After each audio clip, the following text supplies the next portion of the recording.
சரி இனிமேலும் சரி மக்களுக்காக மக்களோட நிக்கிறது தான். இது புரிய வேண்டியவங்களுக்கு புரிஞ்சா சரி.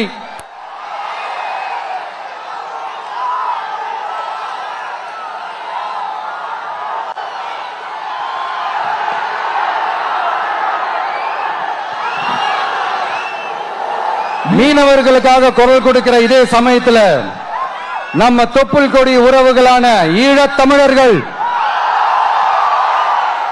அவங்க இலங்கையில் இருந்தாலும் உலகத்துல எந்த மூலையில இருந்தாலும்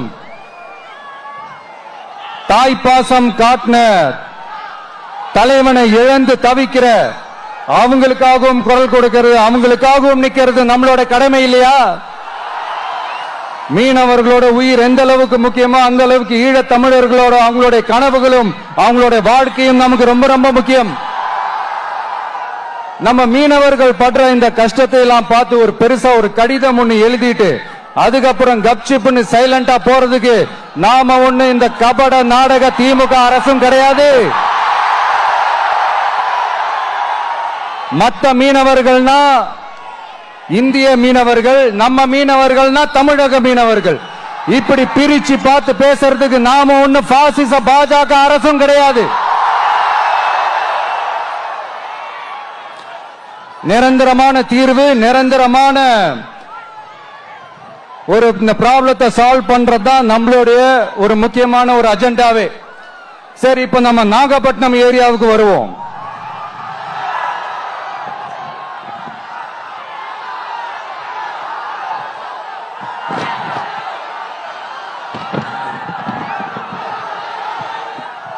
இங்க இருக்கிற மண் வளத்தை பாதிக்கிற இறால் பண்ணைகளை முறைப்படுத்தணும். அப்பதான் மீனவர்களோட வாழ்வாதாரமும் விவசாயிகளோட வாழ்க்கையும் பாதிக்காம இருக்கும். கடலோர கிராமங்கள்ல மீன் அரிப்புல இருந்து பாதுகாக்கிற அலையாத்தி காடுகளை அழிக்கிறத பத்தி தடுத்து நிறுத்தி அதுக்கு ஒரு வழி பண்ண வேண்டிய அரசாங்கத்துக்கு இதை விட ஒரு முக்கியமான ஒரு வேலை ஒண்ணு இருக்கு. அது என்ன தெரியுமா? சொந்த குடும்பத்தோட வளர்ச்சியும் சொந்த குடும்பத்தோட சுயநலமும் தான் அந்த முக்கியமான வேலை. இங்க இருக்கிற மக்களுக்கு குடிக்க தண்ணி இல்லாம தவிக்கிறாங்க. அதுக்கு தீர்வா காவிரி தண்ணியை கொண்டு வரலாம், மக்களோட தாகத்தை தீர்க்க. கொண்டு வந்தாங்களா? இவ்வளவு பாரம்பரிய கடல் சார்ந்த ஊர்ல ஒரு கவர்மெண்ட் மெரைன் காலேஜ் ஒன்னு கொண்டு வரலாம். கொண்டு வந்தாங்களா?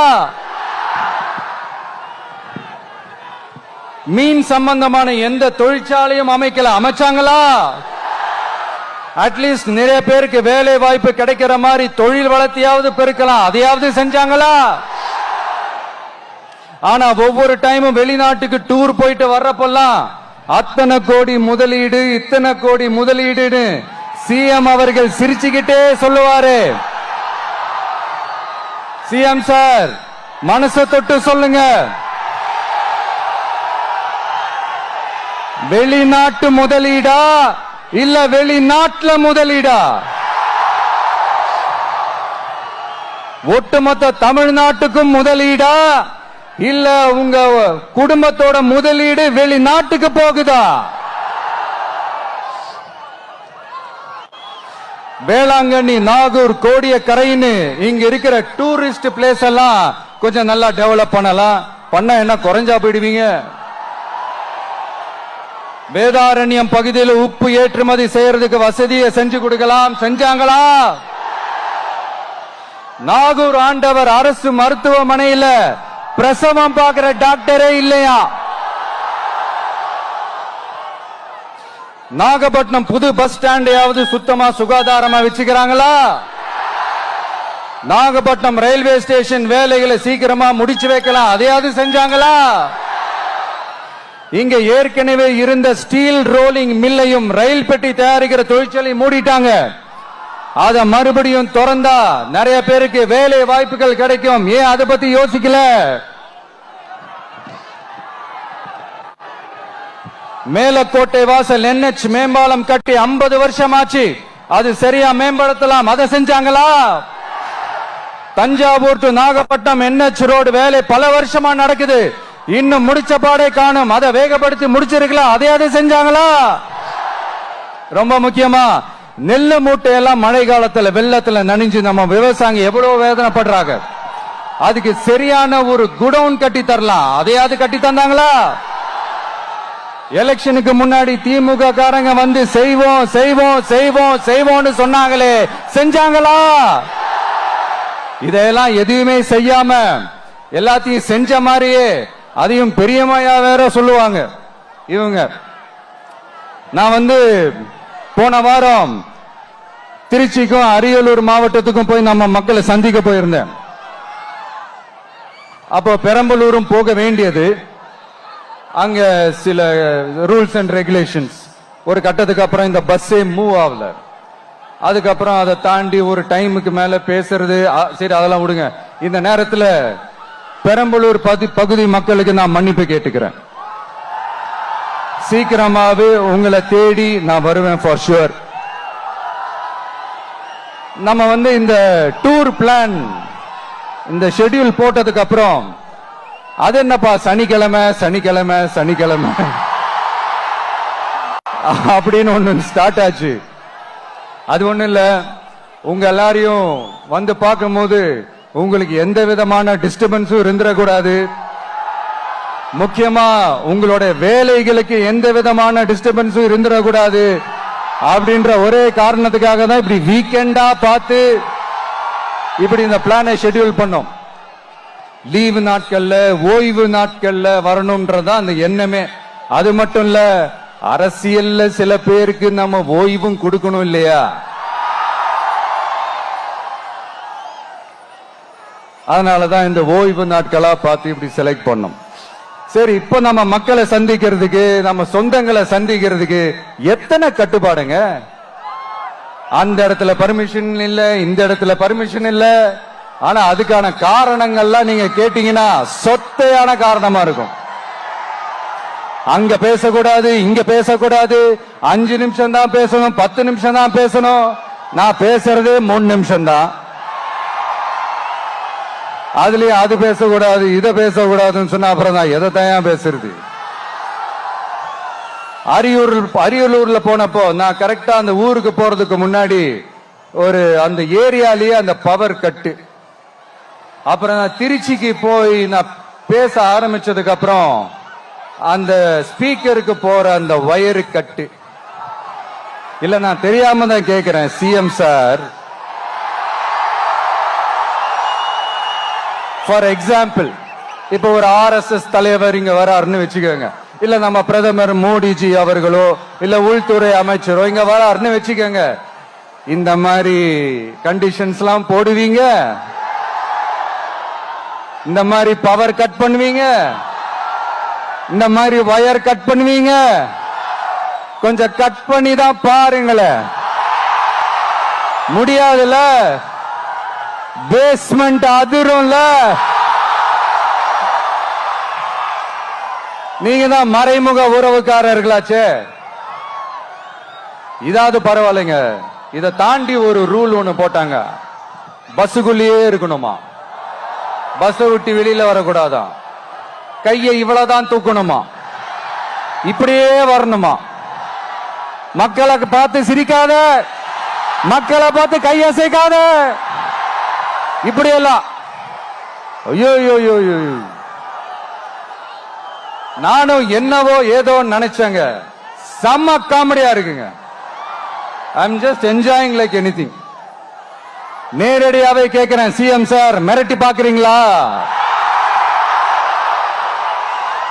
அதுக்கு இந்த விஜய் ஆள் இல்ல சார், அதுக்கு நாம ஆள் இல்ல சார். என்ன செஞ்சிருவீங்க? மேக்சிமம் கொள்கைய சும்மா பேருக்கு மட்டும் வச்சுக்கிட்டு குடும்பத்தை வச்சு கொள்ளையடிக்கிற உங்களுக்கே இவ்வளவு இருந்தா,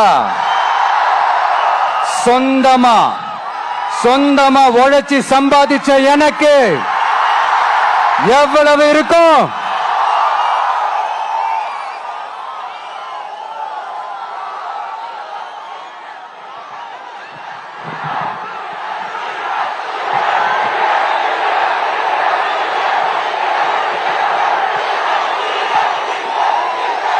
தேங்க்யூ நண்பா.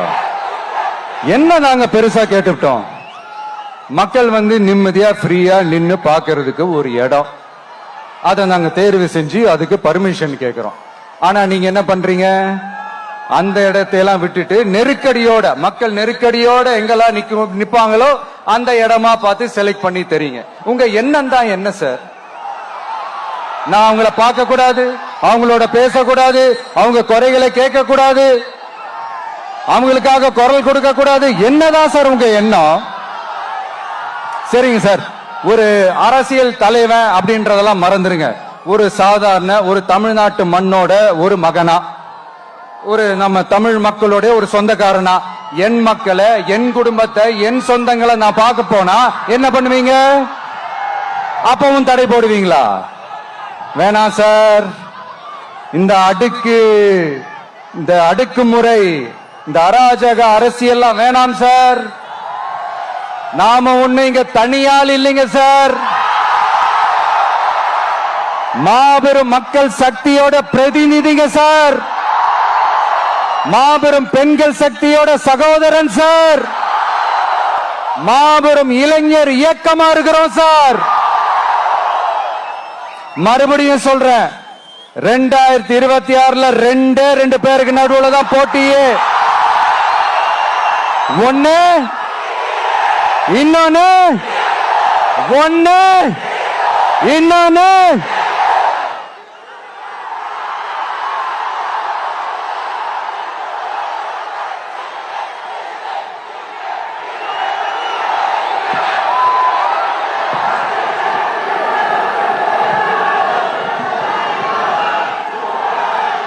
இந்த பூச்சாண்டி வேலையெல்லாம் காட்டுறதை விட்டுட்டு தில்லா கெத்தா நேர்மையா எலெக்ஷனை சந்திக்க வாங்க சார்.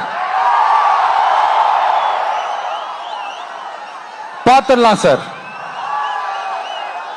கொள்கையை பேருக்கு மட்டும் வச்சுக்கிட்டு குடும்பத்தை வச்சு தமிழ்நாட்டை கொள்ளையடிக்கிற நீங்களா, இல்ல தமிழ்நாட்டில் இருக்கிற ஒவ்வொரு வீட்டுக்குள்ளேயும் ஒருத்தனா இருக்கிற நானா, இந்த விஜயா? பார்த்துடலாம் சார். இனிமேலும் இந்த தடைகள்லாம் போட்டீங்கன்னா நான் நேரடியா மக்கள்கிட்டயே பர்மிஷன் கேட்டுருவேன். மக்களே நீங்க சொல்லுங்க, நான் உங்களை பார்க்க வரக்கூடாதா? நான் உங்களோட பேசக்கூடாதா? உங்க குறைகளை நான் கேட்க கூடாதா? உங்களுக்காக நான் குரல் கொடுக்க கூடாதா? இப்படி நமக்கு தடையா போடுறாங்களே, இந்த திமுக அரசு மறுபடியும் ஆட்சிக்கு வரணுமா? உங்க நல்லதுக்காக நம்ம உங்க டிவிக்கு ஆட்சி அமையணுமா?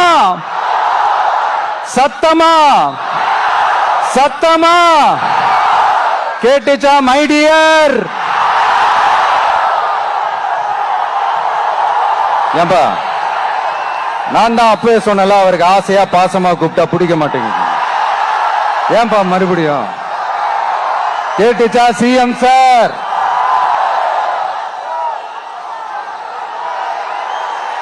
இந்த போர் முழக்கம் உங்களை ஒரு நிமிஷம் கூட தூங்க விடாது, துரத்திக்கிட்டே வரும்.